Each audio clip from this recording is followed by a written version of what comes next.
You ever imagined what it would be like to witness the end of the world? The apocalypse is one of the most fascinating and enigmatic themes in the Bible. Filled with impressive visions, frightening prophecies, and complex symbolism, the apocalypse promises to reveal humanity's final destiny. But what do these visions really mean, and how do they connect with our current world? In this video, we will unravel the secrets behind this mysterious biblical narrative and discover how it can impact our understanding of the future. Get ready for a journey that will challenge your beliefs and pique your curiosity. Shall we begin?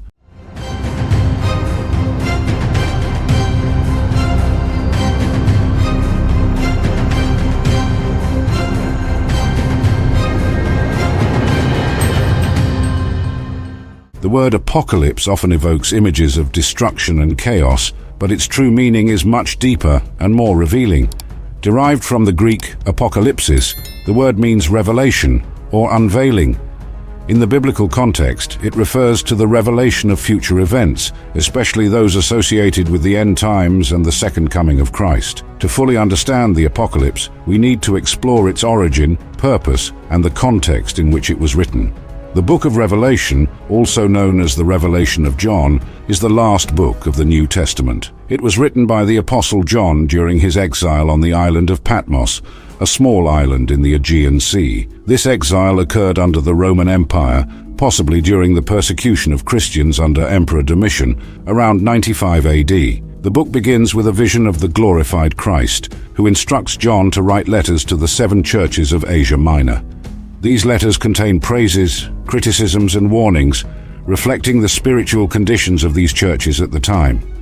The messages to the churches serve as an introduction to the apocalyptic visions that follow, and set the tone for the rest of the book. John's visions are filled with symbols and metaphors, representing future events and apocalyptic characters. The narrative is divided into several sections that describe a series of divine judgments unfolding in 3 series of 7. The seals, the trumpets, and the bowls. Each series of judgments intensifies, bringing humanity closer to the final climax. The apocalypse also makes extensive use of symbolic numbers. The number 7, for example, appears repeatedly and symbolizes divine perfection and completeness. The 7 churches, 7 seals, 7 trumpets, and 7 bowls all reflect the totality of God's plans for judgment and redemption. The language and symbols of the apocalypse can be difficult to understand, but their purpose is clear: to comfort and encourage persecuted Christians, reminding them that despite present tribulations, God is in control and the final victory belongs to Christ and his followers.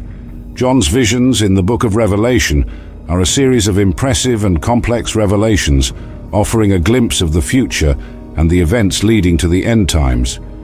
These visions are full of symbols, metaphors, and enigmatic characters, each carrying a profound and prophetic meaning.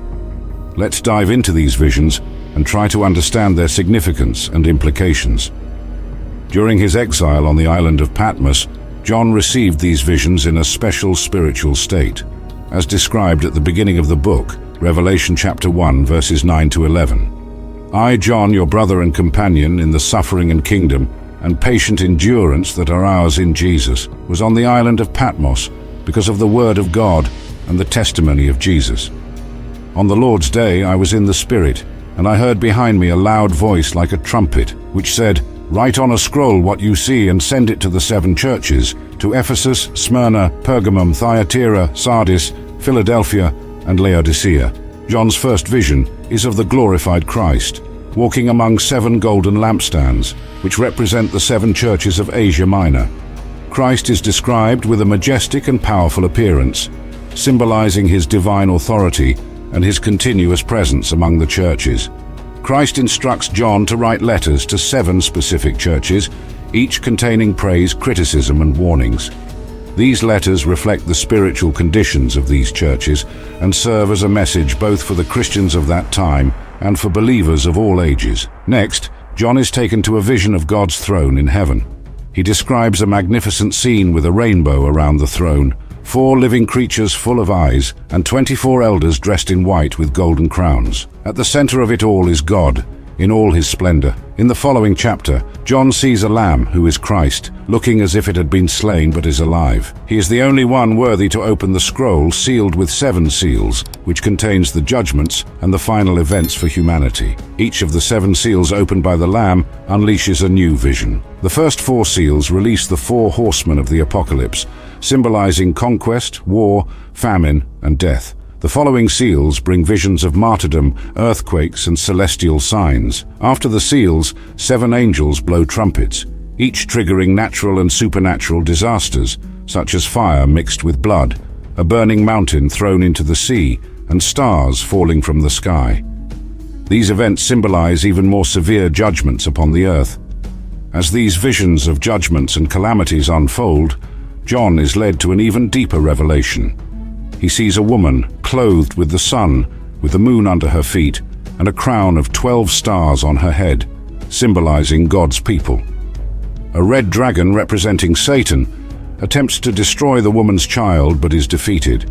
Next, 2 beasts appear, one rising from the sea, symbolizing oppressive political powers, and another emerging from the earth, representing false prophets and deceptive religions. As these visions of conflicts and deceptions unfold, John is taken to contemplate the epic conclusion of these events. The vision culminates in the Battle of Armageddon, where the forces of good, led by Christ, face the forces of evil. Christ returns as the King of Kings, riding a white horse, and defeats the Antichrist and the false prophet, casting them into the lake of fire. In the end, John witnesses the final judgment, where all the dead are resurrected and judged according to their deeds.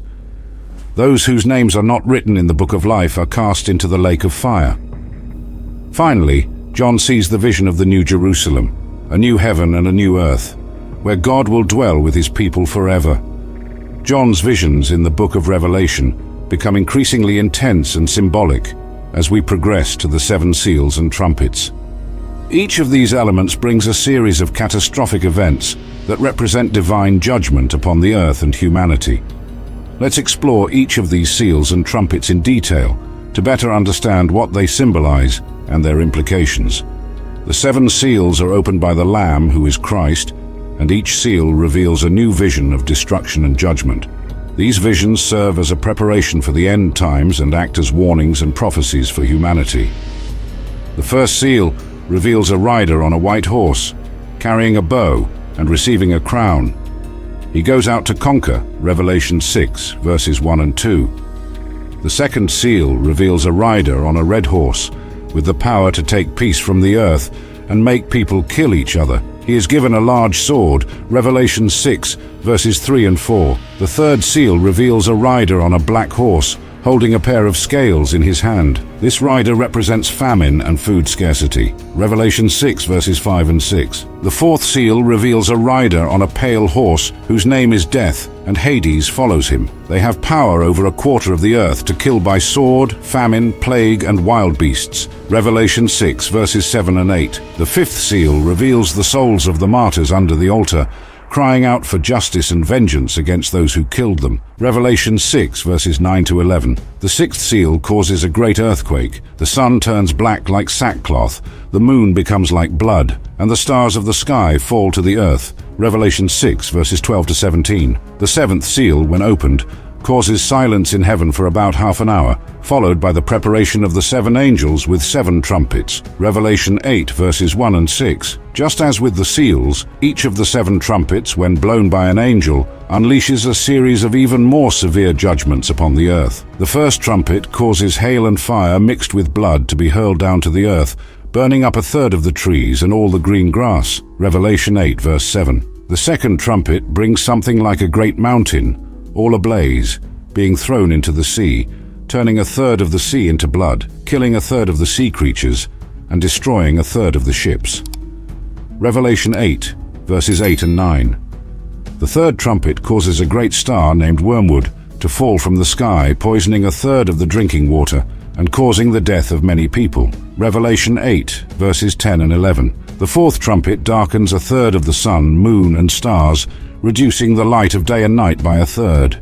Revelation 8, verses 12. The fifth trumpet, also known as the first woe, releases locusts from the abyss, which torment men without the seal of God on their foreheads for 5 months. The sixth trumpet, or second woe, releases 4 angels prepared to kill a third of humanity with fire, smoke, and sulfur. Revelation 9, verses 1 to 11. The seventh trumpet announces that the kingdoms of the world have become the kingdom of our Lord and of his Christ, and he will reign forever and ever. Revelation 11, verses 15 to 19. The 7 bowls of God's wrath represent the culmination of divine judgments upon the earth in the book of Revelation. They are the final and irrevocable response to humanity's corruption and sin, manifesting as an intense series of plagues and catastrophes that set the stage for the end times. The first bowl is poured out on the land, causing ugly and painful sores to break out on the people who have the mark of the beast and worship its image. These sores are a direct physical punishment for those who follow the Antichrist and his system.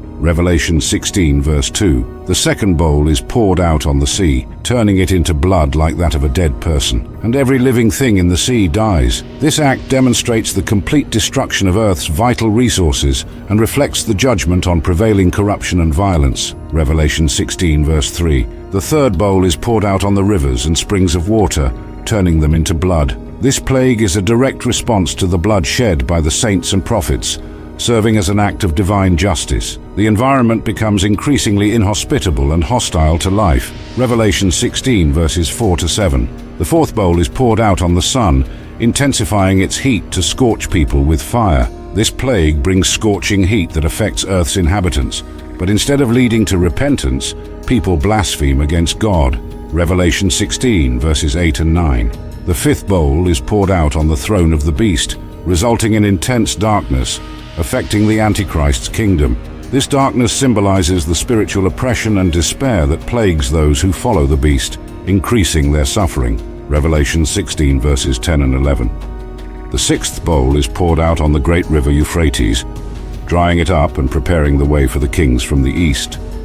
This facilitates the gathering of nations for the final battle of Armageddon, where evil will be definitively confronted. Revelation 16, verses 12 to 14. The seventh and final bowl is poured out into the air, causing a massive earthquake, the greatest ever. Additionally, the great city Babylon is split into 3 parts, and the cities of the nations fall. A great hailstorm of stones, weighing as much as talents, falls upon people, and they continue to blaspheme God. Revelation 16, verses 17 to 21. These 7 bowls represent the final expression of God's wrath and pave the way for the end of the judgment cycle and the inauguration of a new era where divine justice will be definitively established. The final battle, often called Armageddon, is the climax of the apocalyptic vision described in the book of Revelation. It represents the ultimate confrontation between the forces of good, led by Jesus Christ, and the forces of evil, commanded by Satan and his agents. This cosmic conflict marks the end of the current world order and the beginning of a new era under divine rule. To set the stage for this climactic battle, the sixth bowl of judgment has already prepared the ground by drying up the Euphrates River, facilitating the movement of the kings from the east. Demonic spirits, described as frogs, come out of the mouths of the dragon, the beast, and the false prophet to gather the world's rulers for battle. Revelation 16, verses 12 to 14. The final battle takes place at a location called Armageddon, a term derived from the Hebrew Har Megiddo, meaning Mount Megiddo. This site symbolizes the ultimate confrontation between divine and demonic forces. The Antichrist armies, gathered from the nations summoned by the demonic spirits, face the heavenly host led by Christ. Revelation 16, verse 16. At the height of the battle, Jesus Christ, portrayed as a triumphant warrior, appears from heaven riding a white horse. He is described as faithful and true, and he judges and makes war with righteousness. His eyes are like blazing fire, and on his head are many crowns. He wields a sharp sword from his mouth to defeat the nations, and he rules them with an iron scepter. Revelation 19, verses 11 to 15. The beast and the false prophet are captured and thrown alive into the lake of fire, burning with sulfur, symbolizing their ultimate defeat and eternal punishment. The rest of their army is killed by the sword that comes from Christ's mouth, and the birds feast on their flesh. Revelation 19, verses 20 to 21. After this decisive victory, Satan is bound and cast into the abyss for 1,000 years, while Christ reigns for a millennium. This period, known as the Millennial Kingdom, is characterized by peace and justice. After the 1,000 years, Satan will be released for one final test before being ultimately defeated and thrown into the lake of fire. The final battle and Christ's subsequent victory mark the ultimate defeat of evil and the beginning of a new creation where God dwells with humanity. This new era is marked by the absence of suffering and the full realization of God's promises. Revelation 21, verses 1 to 4. The final judgment and the New Jerusalem are the concluding events that follow Satan's defeat and Christ's ultimate victory. These events mark the transition from a universe of corruption and sin to a new order where justice and holiness prevail forever. After the millennial kingdom, during which Christ reigns on earth for 1,000 years, the final judgment takes place. This is the moment when all the dead are resurrected and judged according to their deeds. The final judgment is a decisive event where everyone is judged based on their actions and acceptance of divine grace. Revelation 20, verses 11 and 12. The Book of Life is particularly significant, as those whose names are not written in it are cast into the lake of fire. This book symbolizes the record of those who have received salvation and have been redeemed by Christ. Revelation 20, verse 15. Anyone not found written in the book of life was cast into the lake of fire. The lake of fire is described as the final destination for those who have rejected God and lived in sin, representing eternal separation from His presence and perpetual suffering. With the final judgment completed and divine justice established, Revelation describes the vision of a new creation. The New Jerusalem, the heavenly city, descends from heaven and becomes the new dwelling place of God with humanity. This city is depicted as a place of unparalleled perfection and beauty, where God's presence is evident and where there is no more suffering. Revelation 21, verses 1 and 2. The New Jerusalem is detailed as a city of pure and clear gold, with 12 gates made of pearls and foundations adorned with precious stones. The city is illuminated by the glory of God and does not need the sun or moon, as God's presence is its light. Revelation 21, verses 18 and 21. In this new reality, God dwells with His people, and the city knows no more pain, mourning, or death. It is a place where peace and joy are eternal, and God's presence is the source of all light and life. Revelation 21, verses 3 and 4. The New Jerusalem represents the culmination of divine promises, the establishment of God's kingdom in its fullness, and the realization of the eternal dream of perfect communion between God and humanity. This new beginning is marked by the complete renewal of the universe and the restoration of divine order, where justice and beauty prevail forever. The story of Revelation is one of the most fascinating and complex in the Bible. It takes us through visions of destruction and redemption, judgment and salvation. It is a call to reflect on our ways and seek a deeper understanding of biblical prophecies. We hope this video has shed light on some of the mysteries and sparked your curiosity about Revelation. Stay with us for more explorations of biblical and historical themes.